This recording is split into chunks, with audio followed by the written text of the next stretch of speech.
Hi, Madam Eileen here. Here's the next essential brush stroke you need to do for your wide brush. We're going to do the petal wiggle. Did you anticipate that? If you practiced your C wiggles, these are very similar. All right, we're going to go down to my workstation. All right, first thing we're going to do is we're going to wet our brush and go back and forth on our split cake. Today, the split cake is yellow, pink, fuchsia, lavender, and dark purple. One, two, three, five colors.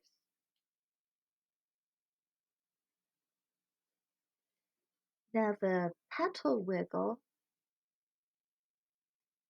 is very much like the C wiggle, except you do it all connected. So here's our starting point. So no need to use a vanishing point here because we're returning to the original point. You go up, wiggle, and then go back down. If you didn't fill it in that time, you can just fill in with the lighter edge of your brush that's down there. These are great for doing hibiscus flowers. There's 3 petals, 4 petals, 5 petals, and then you can touch up any places you missed with just the tip of your brush, and that's how you do the petal wiggle. Remember, you want to do a petal wiggle from all directions. You never know what part of the face you're going to paint on. Their cheek, their forehead, around their eyes, half on around one eye, half around on the other eye. When you flip eyes, make sure you flip your brush. And it doesn't always have to be light on the inside. It could be dark on the inside.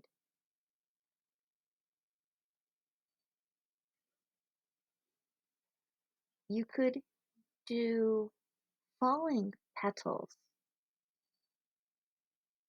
You could just do the wiggle petal going down. Some wiggle petals are narrow, some of them are big. But having a flower on the side of the face with a cascade of falling petals is very enchanting. So when you're doing this, you want to start with your tip and you're going to end on that tip. So even if my stroke is narrow, I'm moving the outer edge of my brush while keeping the inside brush near the point, exactly like that. Here is a petal with no curve, no wiggle. I'm just laying it down and I'm rotating the brush on the outside while trying to keep the center of my brush or the center of my design still. So that's another practice. Can you rotate, creating kind of a pie slice? And then try practicing that with the wiggle around.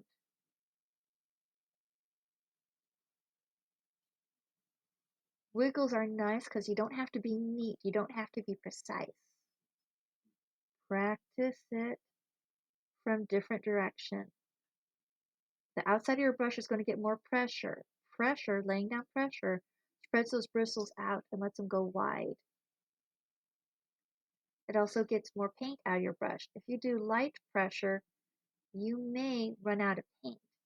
But to get more paint on your brush or out of your brush, push down when you do that wiggle and then lift up as you get ready to end. So have fun making your petals. Doing flowers is why we have a variety of split cakes of different varyings. I have green, blue, indigo. I have pink to purple. I have yellow to purple.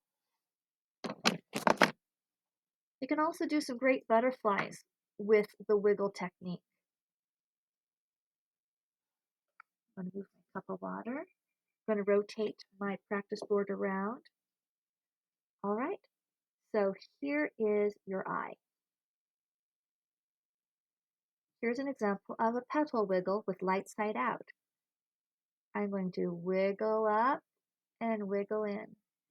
I'm going to wiggle out, wiggle in. Now I'm going to flip it upside down. And I'm going to do a long petal. Oh, that's another exercise. Make short petals, make long petals. And you end up with something that could be wispy, like for butterflies, for fairies. You can just have a lot of fun with this petal wiggle.